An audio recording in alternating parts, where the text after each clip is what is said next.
ജിമ്മിച്ചൻ്റെ ജീവിതാനുഭവങ്ങളിലൂടെയാണ് നാം കടന്നുപോയിക്കൊണ്ടിരുന്നത്. ഈ എപ്പിസോഡിൽ നമ്മളോടൊപ്പമുള്ളത് ജിമ്മിച്ചൻ്റെ പ്രിയപ്പെട്ട മമ്മി, പ്രിയപ്പെട്ട പൊന്നമ്മ ആൻറ്റിയാണ്. പൊന്നമ്മ ആൻറ്റിയോട് നമുക്ക് ഈ മകനെക്കുറിച്ചുള്ള വിശേഷങ്ങൾ ചോദിച്ചറിയാം. സ്നേഹസമ്പന്നനായ ഭർത്താവ് ഡോക്ടർ ജോർജ് പടനിലത്തോടൊപ്പം മിടുക്കരായ 2 ആൺമക്കളോടൊപ്പം അമേരിക്കയിൽ ഇങ്ങനെ സുഖമായി സന്തോഷമായി ജീവിച്ചുകൊണ്ടിരിക്കുന്ന കാലത്ത് 2 ആൺമക്കൾക്ക് ശേഷം ഒരു പെൺകുട്ടിയെ ആൻറ്റി ആഗ്രഹിച്ചിരുന്നു. അപ്പോൾ പ്രാർത്ഥനയ്ക്ക് ശേഷം, വളരെ പ്രാർത്ഥനകൾക്കൊക്കെ ശേഷം ജനിച്ചത് ഒരാൺകുട്ടിയാണ് ജിമ്മിച്ചൻ. എങ്ങനെയാണ് ഈ ഒരനുഭവത്തെ നോക്കിക്കാണുന്നത്? വളരെ വളരെ ആഗ്രഹിച്ചു പ്രാർത്ഥിച്ച് ജനിച്ച കുഞ്ഞാണ് ജിമ്മിച്ചൻ. ജിമ്മിച്ചൻ ജനിച്ചു. പ്രസവ മുറിയിൽ വെച്ച് ഡോക്ടർ കുട്ടിയാണെന്ന് പറഞ്ഞപ്പോൾ ഒരു നിമിഷം പോലും പിന്നെ പെൺകുട്ടിയില്ല എന്നുള്ള വിഷമം തോന്നിയിട്ടില്ല. ജിമ്മിച്ചനെ കണ്ടപ്പം ഭയങ്കരമായ സന്തോഷമാണ്. എനിക്ക് തന്നെ വിശ്വസിക്കാൻ പറ്റും ഒരു പെൺകുട്ടിയാകും, ഒരു ആൺകുട്ടി, യാതൊരു വിഷമവും തോന്നിയിട്ടില്ല. ഞങ്ങളുടെ കുടുംബം, പ്രത്യേകിച്ച് ജോർജ് കുട്ടിക്കും മൂത്ത 2 മക്കൾക്കും ആൺകുട്ടിയെന്ന് കേട്ടപ്പം വളരെ സന്തോഷമായിരുന്നു. അവർ പഠിച്ചിരുന്ന സ്കൂൾ മുഴുവൻ കൊണ്ടുപോയി മുട്ടായിയും ഒക്കെ പപ്പായെ കൊണ്ട് വാങ്ങിപ്പിച്ചു കൊടുത്ത് വളരെ ഞങ്ങൾക്ക് അങ്ങനെ ഒരു വിഷമേ തോന്നിയിട്ടില്ല. പിന്നെ ജിമ്മിയെ വളരെ സന്തോഷത്തോടെയാണ് ജിമ്മി ഞങ്ങളുടെ ജീവിതത്തിലേക്ക് വന്നത്. പിന്നെ ജിമ്മി ജനിച്ചു കഴിഞ്ഞാൽ ആദ്യത്തെ കുറേ നാളത്തേക്ക് അങ്ങനെ ബുദ്ധിമുട്ടുകളൊന്നും ഉള്ളതായിട്ട് തോന്നിയിട്ടില്ലെങ്കിലും ഒരു 5-6 മാസമൊക്കെ ആയപ്പോൾ എനിക്ക് തോന്നിയിട്ടുണ്ട് എന്തോ കുഞ്ഞിനെ കുറവ്, ഇങ്ങനെ വിലക്കുറവ്, എന്തോ ശരീരം എനിക്ക് എന്തോ തോന്നില്ല. അപ്പം പീഡിയാട്രീഷ്യൻ ഞങ്ങളുടെ വളരെ ക്ലോസ് ഒരു ഫ്രണ്ടായിരുന്നു, ജോർജിയുടെ കൂട്ടുകാരനുമാണ്. ഞാൻ ചെല്ലുമ്പം പറയും, അയ്യോ അതെ 10-12 വയസ്സ് കഴിഞ്ഞിട്ടൊരു മോനൊക്കെ ഉണ്ടായപ്പോൾ ഉള്ള പേടി കൊണ്ട് തോന്നുന്നതാണ്, ഒരു കുഴപ്പവും കുഞ്ഞിനില്ലെന്ന് പറഞ്ഞു. അങ്ങനെ എന്നാലും അമ്മയെ ഒരു ഫീലിംഗ് അങ്ങനെ ഒരു ഇതിൽ എനിക്ക് തോന്നി മോൻ എന്തോ ബുദ്ധിമുട്ടുണ്ടെന്ന്. അപ്പം ഇതൊക്കെ പുള്ളി കമന്നൊക്കെ വീണ് എല്ലാ കാര്യങ്ങളും ചെയ്യേണ്ട സമയങ്ങളിൽ ചെയ്യും, പിന്നെ മുൻപോട്ടൊന്നും ചെയ്യത്തില്ലായിരുന്നു. ഒരു 1-1.5 വയസ്സൊക്കെ ആയിക്കഴിഞ്ഞപ്പോഴാണ് പുള്ളി നടക്കാനൊക്കെ തുടങ്ങി. അതുപോലെ എന്തെങ്കിലും പറയാൻ തുടങ്ങിയത് ആദ്യം പറയുന്ന വാക്ക് അന്ന് ഞങ്ങൾക്ക് അറിയില്ലായിരുന്നു. എന്നെ അന്ന് ഫ്രിഡ്ജിൻ്റെ അടുത്ത് ചെന്ന് പുള്ളിക്ക് ദാഹിക്കുമ്പം ആപ്പ് അപ്പോൾ ഈ ആപ്പ് എന്നാന്നുള്ളത് പിന്നെ ഞങ്ങൾക്ക് തോന്നി. വെള്ളം എടുത്ത് കൊടുക്കുമ്പം അവിടെ ഫ്രിഡ്ജിൽ നിന്ന് ഇങ്ങനെ വെള്ളം കിട്ടും, കുടിക്കും. അത് കഴിഞ്ഞപ്പം പിന്നെ കുറച്ച് കഴിഞ്ഞപ്പം പുള്ളി ജോർജ് കുട്ടി എവിടെയോ വായിച്ചിട്ട് പറഞ്ഞു സംസ്കൃതത്തിലെ ആപ്പെന്നാണ് വെള്ളത്തിന് പറയുന്നതെന്നാണ് ആദ്യം കുഞ്ഞ് പറഞ്ഞ വാക്ക് ആപ്പാണ്. അപ്പോൾ അമ്മ എന്നൊക്കെ പറഞ്ഞ് പിന്നെ പറഞ്ഞൊരു ആപ്പ് കുറേ കാലം ആപ്പെന്നാണ് വെള്ളത്തിന് പറഞ്ഞുകൊണ്ട്. അങ്ങനെ പിന്നെ വളരെ അങ്ങനെ വഴക്കൊന്നും അങ്ങനെ ഇല്ലായിരുന്നു. പുള്ളി ഉറങ്ങത്തില്ലായിരുന്നു, നല്ല സന്തോഷവാനായിരുന്നു. ചേട്ടന്മാർ പൊക്കിക്കൊണ്ട് 2 ചേട്ടന്മാരും ഉണ്ടായിരുന്നു, നിലത്ത് വെക്കാതെ വളർത്തിക്കും ഞങ്ങൾ ഉണ്ടായിരുന്നു കൊണ്ടുപോയി. പക്ഷെ കൊച്ചിന് ബുദ്ധിമുട്ടുണ്ടെന്ന് എനിക്കൊരു തോന്നലുണ്ടായി. അങ്ങനെ ആയിട്ടാണ് ഒരു കുഞ്ഞിനെ കൊണ്ട് ഞങ്ങൾ മെഡിക്കൽ കോളേജിൽ കൊണ്ടുപോയി. അവിടുത്തെ ഒരു പീഡിയാട്രീഷ്യൻ അവിടെ അഡ്മിറ്റ് ചെയ്തൊക്കെ ടെസ്റ്റ് ചെയ്തപ്പോൾ ഒരു കുഴപ്പവും ഇല്ല, പുള്ളിക്ക് കാണുന്നില്ല. അപ്പം പിന്നെയും പ്രാർത്ഥന തുടങ്ങി. ഞാൻ ഇന്ന് ആദ്യമൊക്കെ ഒത്തിരി നിരാശയും വിഷമമൊക്കെ തോന്നി. ഒത്തിരി പ്രാർത്ഥിച്ചിട്ട് മാതാവേ എൻ്റെ കുഞ്ഞിന് എനിക്ക് പെണ്ണെന്ന് ഒരിക്കലും ചോദിച്ചിട്ടില്ലേ, കുഞ്ഞിന് എന്തെങ്കിലും കുഴപ്പമുണ്ടാകരുതേ. അതുപോലെ ഒത്തിരി ആഗ്രഹിച്ചുണ്ടായൊരു കുഞ്ഞാമോ ജിമ്മി എന്ന് പറഞ്ഞ് അങ്ങനെ പ്രാർത്ഥനയ്ക്ക് ഒരിക്കലും മുടക്കം വരുത്തിയിട്ടില്ല. ആ പ്രാർത്ഥന ഇങ്ങനെ ഇരുന്നു. പിന്നെ നാട്ടിൽ വരുമ്പോഴത്തേക്ക് വന്നപ്പം വിഷമം ഉണ്ടായിട്ടുണ്ട് പല രീതിയിലും. ജിമ്മിയുടെ രീതികളും കാര്യങ്ങളുമൊക്കെ പലർക്കും, ഞങ്ങൾക്കല്ല പലർക്കും ആൾക്കാർ കണ്ടിട്ട് നാട്ടുകാരെന്നില്ല അങ്ങനെ കുഴപ്പമില്ല. ചിലരൊക്കെ ഞങ്ങൾക്ക് വേണ്ടപ്പെട്ടവരൊക്കെ പരിഹാസ രീതിയിലൊക്കെ പറഞ്ഞപ്പോഴത്തേക്ക് വളരെ വിഷമം തോന്നിയിട്ടുണ്ട്.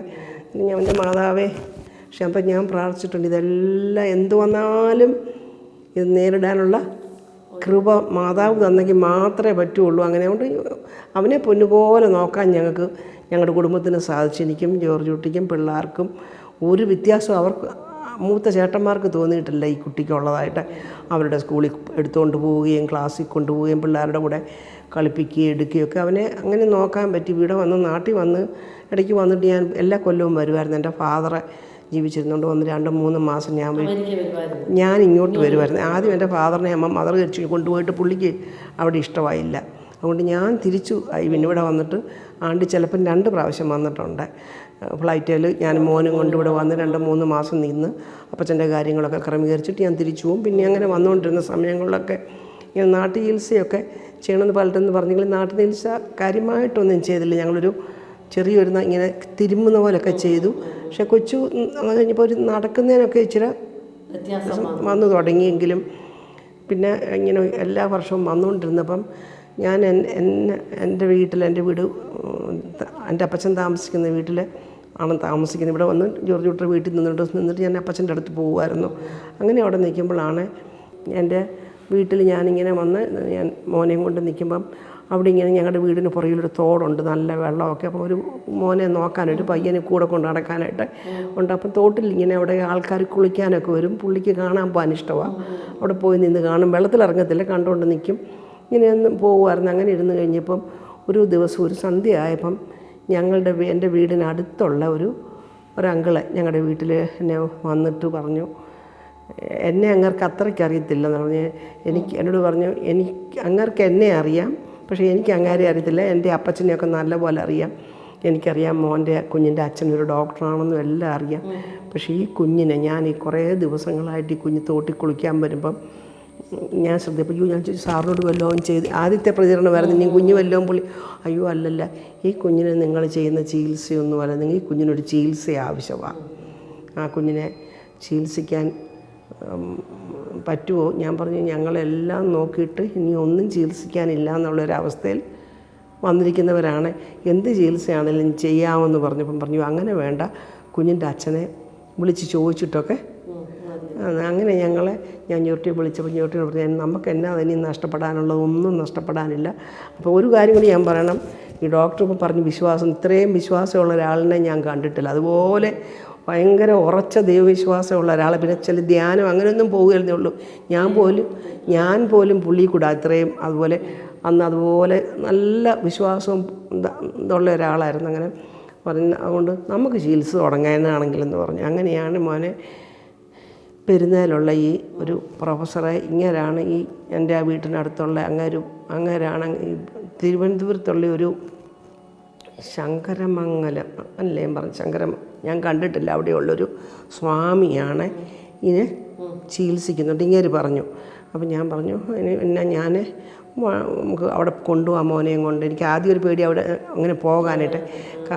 പറഞ്ഞു, ഒരു കാര്യം ചെയ്യും അങ്കിൾ പോയി, ഞാൻ കാറിലൊക്കെ അറേഞ്ച് ചെയ്യും. ഒന്നും വേണ്ട, ഞാൻ പോകാമെന്ന് പറഞ്ഞ് ഇങ്ങനെ തന്നെ ഈ പ്രൊഫസർ പറഞ്ഞിട്ടാണ് തോന്നുന്നു സ്വാമിയുടെ അടുത്ത് പോയി. അപ്പം ഞാൻ പോകണ്ടെന്ന് പറഞ്ഞു. അങ്ങനെ പോയിട്ട് പറഞ്ഞു, എന്നോട് വന്ന് പറഞ്ഞു. ഒരു 3-4 ദിവസം കഴിഞ്ഞപ്പം എന്നോട് ആ സ്വാമി പറഞ്ഞത്, ഇങ്ങനെ ഈ കുഞ്ഞിനെ ചികിത്സിക്കാൻ തിരുവനന്തപുരത്തിനൊന്നും കൊണ്ടുചെല്ലണ്ട, ഇങ്ങനെ അങ്ങേർക്കൊരു ശിഷ്യനിവിടെ ഉണ്ട്, അങ്ങേരുടെ അടുത്ത് മോനെ കാണിച്ചു. അങ്ങനെയാണ് ഞാൻ മോനുമായിട്ട് അവിടെ പോകാമെന്നൊക്കെ ചിന്തിച്ചെങ്കിലും പോയിട്ടില്ല. അങ്ങനെ ഇരിക്കുമ്പോൾ ചെറുപ്പങ്കപ്പള്ളി ഞാൻ പോയി ഉണ്ണീശോയുടെ പള്ളിയിൽ പോവുകയും അപ്പോൾ ഇതിങ്ങനെ വന്നപ്പോൾ ഉണ്ണീശോയുടെ പള്ളി ഞാൻ പോയിരുന്ന് എനിക്കറിയത്തില്ല, ഉണ്ണീശോയുടെ അവിടെ ഇരുന്ന് ഞാൻ കരഞ്ഞ് പ്രാർത്ഥിച്ചിട്ട് ഇങ്ങനെ എൻ്റെ തുണിയും സാരിയും എല്ലാം തന്നെ എൻ്റെ ചിറ്റപ്പൻ്റെ മകനും ഭാര്യയും കൂടെ കാറിൽ മോനെ കൊണ്ടുപോയിട്ടുണ്ട് എന്ന് പറഞ്ഞു കഴിഞ്ഞ് ഞാൻ അവിടെ നേർച്ചയിട്ട് പ്രാർത്ഥിച്ചപ്പോൾ ഞാൻ അവിടെ നിന്നുകൊണ്ട് അവസാനം പ്രാർത്ഥിച്ചത്, മോൻ്റെ ഒന്നും മാറ്റാനൊക്കില്ല, അതെല്ലാം എടുത്തു എനിക്കിങ്ങനെ തന്നേരം ഞാനങ്ങ് സഹിച്ചോളാം. ഇങ്ങനെ മോനെ എന്താണെന്നാ ഞാൻ പ്രാർത്ഥിച്ച് പള്ളിയിൽ നിന്ന് പുറത്തോട്ട് ഇറങ്ങുന്നപ്പം എന്നെ അവിടെ ആരോ പിടിച്ച് നിർത്തിയിട്ട് പറയുന്നു, കൊച്ചിനൊരു നാട്ടു ചികിത്സ ചെയ്യാൻ. ആരാണെന്ന് എനിക്കൊന്നും ഇപ്പോഴും അറിയത്തില്ല. കേൾക്കുക ഞാനോട് എൻ്റെ ചിറ്റപ്പൻ്റെ മകനോടും ഭാര്യയോടും പറഞ്ഞു, ഞാൻ ഇങ്ങനെ കേൾക്കുന്നല്ലോ, അതിന് മാമേ നമുക്ക് അതിനുള്ള ആളെ കണ്ടു. അത് പറഞ്ഞു കഴിഞ്ഞ് വരുമ്പോഴാണ് ഈ ആൾ വീട്ടിൽ വന്ന് എന്നോടിത് പറയുന്നതും. അങ്ങനെ പുള്ളിക്ക് മോനെ ചികിത്സിക്കാനുള്ള ഇവിടെ ആയത്. അപ്പോൾ ആ നിമിത്തമാകുന്നതിന് മുമ്പ് ഞാൻ അവിടെ തന്നെ ചെറുപ്പങ്കപ്പള്ളിയിലെ കുരിശിൻ്റെ അവിടെ പോയി നേർച്ചയിട്ടു. ഞാൻ നേർച്ചയിട്ട് അവിടെ നിന്ന് പ്രാർത്ഥിച്ച് ഞാൻ ഇങ്ങനെ തിരിയുമ്പോൾ എന്നെ ഒരാൾ പുറകെ നിന്ന് വിളിക്കുന്നു, അമ്മ അവിടെ നിന്നേന്ന് പറഞ്ഞു. എന്നോർത്ത് ആരെങ്കിലും വല്ല സഹായം ചോദിക്കുകയായിരിക്കും. ഞാൻ സഹായമൊന്നുമല്ല, എനിക്ക് അമ്മയോടൊരു കാര്യം പറയാനുണ്ട്. ഞാൻ പറഞ്ഞു, എനിക്കൊന്നും കേൾക്കണ്ട, പിന്നെ ഞാൻ പോവുക, കുറേ നേരമായി വന്നിട്ട്. അമ്മയ്ക്കൊരു മോനെക്കുറിച്ചുള്ള ദുഃഖമാണല്ലോ എന്ന് പറഞ്ഞു. അവരത് പറഞ്ഞപ്പോൾ അതുപോലെ ഞാൻ അവിടെ അങ്ങ് നിന്നു.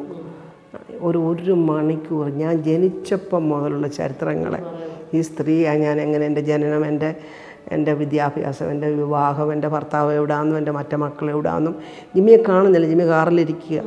വിവരങ്ങളെല്ലാം പറഞ്ഞുകൊണ്ട് അമ്മ ഇപ്പോൾ ഇവിടുന്ന് ഇറങ്ങിയപ്പോൾ അമ്മയ്ക്ക് ഒരു പ്രചോദനം കിട്ടിയിട്ടുണ്ട്, കുഞ്ഞിനൊരു ചികിത്സ ചെയ്യണമെന്ന്. അമ്മ അത് ചെയ്യണം. പക്ഷേ അമ്മയ്ക്ക് വിശ്വാസമില്ല. അതിന് വിശ്വാസം ഉണ്ടാകാനുള്ളൊരു കാര്യം അമ്മയ്ക്ക് 3-4 മാസത്തിനകം സംഭവിക്കുമെന്ന് പറഞ്ഞു. അപ്പോൾ ഞാൻ ചികിത്സ തുടങ്ങി. എന്നാലും ചികിത്സ തുടങ്ങിയെങ്കിലും സത്യം പറയാം എനിക്കൊരു പേടിയായിരുന്നു. ഞാൻ പറയുന്നത് ശരിയല്ല, ഒരു സ്വാമിയൊക്കെ ചികിത്സിക്കുന്നതുകൊണ്ട് എനിക്കെൻ്റെ മനസ്സിലൊരു ഭയങ്കര, ഞാൻ കണ്ടിട്ട് പോലുമില്ല സ്വാമി ആരാ നിങ്ങരാ, വേറെ ഒന്നുമില്ല. ഞാൻ മരുന്ന് കൊണ്ട് കൊടുക്കുകയാണ്. മോനെയും കൊണ്ട് ചെല്ലുമ്പോൾ മരുന്നുകൾ കൊണ്ടിരുന്ന തൈലവും എണ്ണയൊക്കെ വെച്ച് അങ്ങനെ വെറുതെ തലയിൽ വെച്ചിട്ട് പ്രാർത്ഥിച്ച് തിരുമ്പും മോനെ. ഇങ്ങനെ പെടലി നാട്ടുമ്പോൾ തിരുമ്പും. പക്ഷെ വളരെ മാറ്റം ഉണ്ടായി മോനെ. എന്നാൽ ഈ മരുന്നൊക്കെ വാങ്ങിച്ച് ഞാനങ്ങ് ഒരു കൊല്ലത്തേക്കുള്ള പുള്ളി കണ്ടിട്ട് ജോർജ് കുട്ടി കണ്ടിട്ടുമില്ല. മരുന്നുമായിട്ട് ഞാൻ അമേരിക്കയ്ക്ക് പോവുകയാണ്.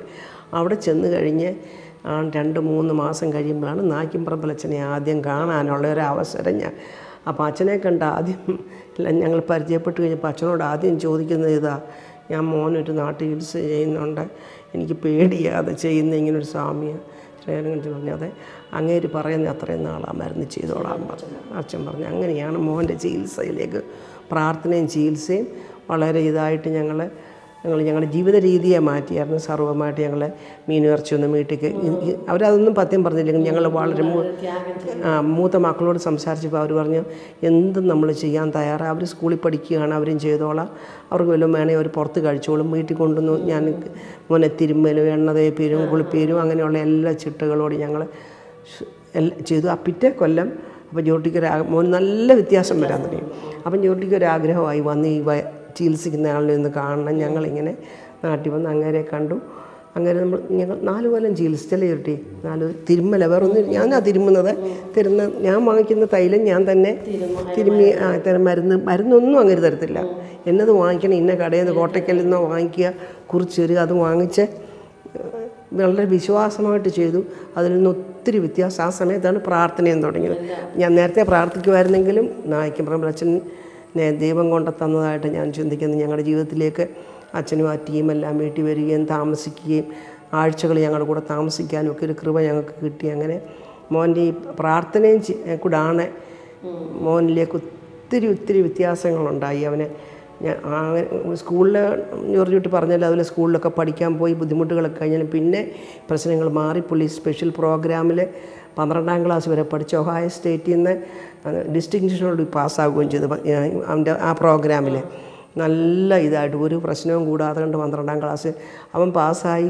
അവൻ്റെ ഒഹായോ സ്റ്റേറ്റ് സർട്ടിഫിക്കറ്റ് പിന്നെ അങ്ങനെ ഗ്രാജുവേഷൻ സമയത്ത് ഇപ്പോഴും ഞാൻ ഓർക്കും ഞങ്ങളുടെ കുടുംബം മുഴുവൻ അവിടെ നിന്ന് കരഞ്ഞ പോലെ. അപ്പോൾ സ്പെഷ്യൽ പ്രോഗ്രാമാണെങ്കിലും പബ്ലിക് സ്കൂളിൽ അവിടുത്തെ സ്കൂളിൽ ജോർജ് കുട്ടി ജോലി ചെയ്ത് ഞങ്ങൾ നല്ല ഇത് ഇപ്പോഴും ഞാൻ ചിന്തിക്കും ഞങ്ങളെ ആ ഒരു ടൗണിൽ ദൈവം കൊണ്ടാക്കിയത് ജിമ്മിച്ചനെ തരാനാണെന്ന്. ഇത്രയും ലോകത്തിലൊരു സ്ഥലത്തും അത്രയും നല്ലൊരു ചനാശ്ശേരി പോലും വരത്തില്ല. ഞങ്ങൾ ജീവിച്ചിരുന്ന ഒരു കൊച്ചു ടൗൺ ഫോസ്റ്റോറിയ എന്ന് പറയുന്ന അവിടുത്തെ ആൾക്കാരും എല്ലാം എന്തോ ഒരു ജിമ്മിക്ക് ഇപ്പം ചെന്ന് ചോദിച്ചു ജിമ്മി എല്ലാവർക്കും അറിയാമായിരുന്നു. അതുപോലെ സഹായം കിട്ടിയ ഒരു ടൗണായിരുന്നു. മോനെ അവിടുന്ന് ഹൈസ്കൂൾ 12 പാസ്സായി കഴിഞ്ഞ് 3 കൊല്ലം കുക്കിംഗ് സ്കൂളിൽ പോയി കുക്കിംഗ് പഠിച്ചു. ആവശ്യങ്ങൾക്കൊക്കെ ചെയ്യാനൊക്കെ അവർ സ്കൂളിൽ നിന്ന് വിട്ടതാണ്. അങ്ങനെ ഞങ്ങൾ ഒരിക്കലും പ്രതീക്ഷിക്കാത്ത രീതിയിൽ ജിമ്മിയിൽ വളരെ മാറ്റം. പക്ഷേ അത് ഞാൻ എപ്പോഴും വിശ്വസിക്കും മുഴുവൻ മാതാവ് കൈപിടിച്ച് കൂടെ നടത്തി തന്നതാണ്. ജിമ്മിച്ചനെ ഞങ്ങൾക്ക് തന്നതിൻ്റെ പദ്ധതി ആരാഞ്ഞ് പ്രാർത്ഥിക്കാനാണ് നായ്ക്കിൻപറമ്പ് അച്ഛൻ പറഞ്ഞത്. അങ്ങനെയാണ് ജിമ്മിച്ചനെ ദൈവം തന്നതിൻ്റെ. പക്ഷേ അതിനു മുമ്പ് തന്നെയും ജിമ്മിച്ചൻ ഇങ്ങനെ ജനിക്കുന്നതിന് മുമ്പൊക്കെ തന്നെ ഞങ്ങൾ ഞങ്ങൾ 2 പേരും വളരെ ലളിതമായിട്ടും വളരെ ഒരു ഷോയോ അങ്ങനെയൊന്നും ജീവിക്കണമെന്ന് ഒരിക്കൽ പോലും ആഗ്രഹിച്ചിട്ടുള്ള ആൾക്കാരിലെല്ലാം എന്തെങ്കിലും നമുക്ക് ഒക്കുമെങ്കിൽ നമ്മളെ കൊണ്ട് മറ്റുള്ളവർക്ക് ഞാനൊക്കെ വളർന്ന വീടുകളിൽ അങ്ങനെ പഠിപ്പിച്ചിട്ടുള്ളത് 2 സാരി വാങ്ങിക്കാൻ നിനക്ക് കാശുണ്ടെങ്കിൽ അര വാങ്ങിച്ചിട്ട് ബാക്കി 1.5 ഇല്ലാത്തവർക്ക് കൊടുക്കണം. അങ്ങനെ ഞങ്ങൾ 2 പേരും അങ്ങനെ ഞങ്ങൾ വലിയ പണമൊന്നും ഉള്ളവരല്ലായിരുന്നു. പക്ഷേ അങ്ങനെ ജീവിച്ച് പഠിച്ചെടുത്തു. ദാനധർമ്മം എന്ന് പറയുന്നത് ഞങ്ങളുടെ ജീവിതത്തിലെ ഒരു വലിയ ഭാഗമായിരുന്നത്. പക്ഷേ മറ്റുള്ളവർ ആരും അറിയത്തില്ല ഞങ്ങളെ കൊണ്ട് ചെയ്യാവുന്നത്. ജിമ്മിച്ചൻ വന്നതോടുകൂടി കുറേ കൂടെ പിന്നെ ഇതിലൊന്നും അർത്ഥമില്ല എന്നുള്ളത്. ഈ വലിയ പഠിത്തമോ പ്രതാപമോ പണത്തിലൊന്നും കാര്യമില്ല,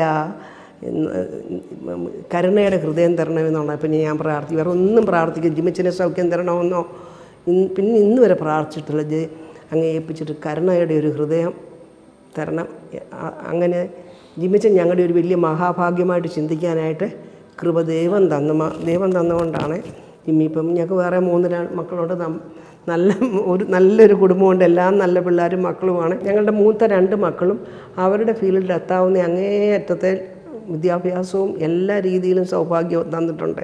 പക്ഷേ ഞങ്ങളുടെ ജിമ്മിച്ചനാണ് ജീവിതത്തിലെ ഏറ്റവും വലിയ നിധിയായിട്ട്. ഞാനും ജോർജൂട്ടിയും ഞങ്ങളുടെ മൂത്ത മക്കളും അവരുടെ ഭാര്യമാരും കൊച്ചുമക്കളും അവനെ കരുതുന്നുണ്ട്. അതാണ് ഞങ്ങളുടെ ജീവിതത്തിലെ അവരാരെങ്കിലും ഒരു മാറ്റി നിർത്തുകാരനെ വിഷമം ഉണ്ടായതിനെ ഒന്നുമുണ്ട്. അതാണ് ജിമ്മിയാണ് ഞങ്ങളുടെ ജീവിതത്തിലെ നിധി. അവനില്ലാതെ ഒരു ദിവസം ഇപ്പോൾ ജീവിക്കുന്ന കാര്യം എനിക്ക് ചിന്തിക്കാൻ പറ്റുന്നില്ല.